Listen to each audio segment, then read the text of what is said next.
ᱜᱟᱛᱮ YouTube channel पाहटा set खन सानम कोगे सागुन जोहार तेना वीडियो रे दो बन नेला कि संताली कुकली तिला से संताली जीके से क्वेश्चन एंड आंसर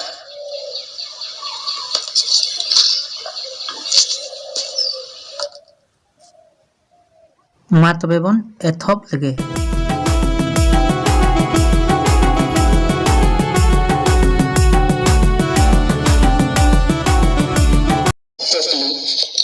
भगवान दो ओकोया मन नितुम कना लेनी मन बिरसे मुंडे तिकिना कोकली फागुन कोयल दो ओकोया मन नितुम कना लेनी मन सीमल टुडू तिकिना कोकली झारखंड तारुक दो ओकोया मन नितुम कना लेनी मन चिंपोई सोरेन तिकिना कोकली पानीर पियो दो ओकोया मन नितुम कना लेनी मन लक्ष्मी नारायण मुर्मू तिकिना कोकली झारखंड दादू दो ओकोया मन नितुम कना लेनी उमेश महतो ताकिना कोकली कियो बाहा दो ओकोया मन नितुम कना लेनी मन बालेश्वर हंसता तिकिना कोकली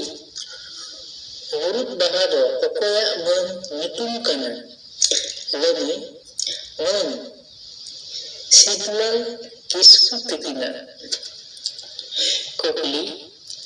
चासा दो ओकोया मन नितुम कना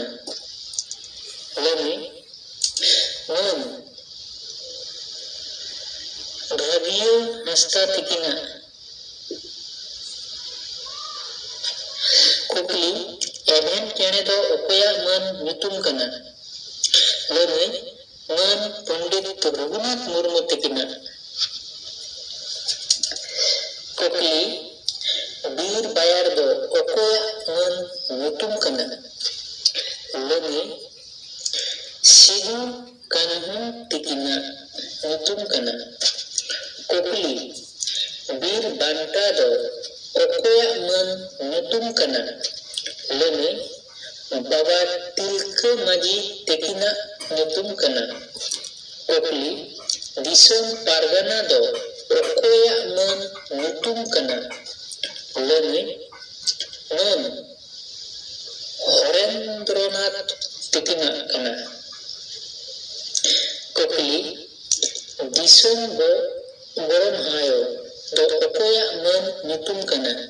लेनी मनतिय नैनो किसकु तिकिना कोकली दिसोम गोरम हाराम दो ओकोया मन नितुम कना लेनी मन श्रावणा मुर्मू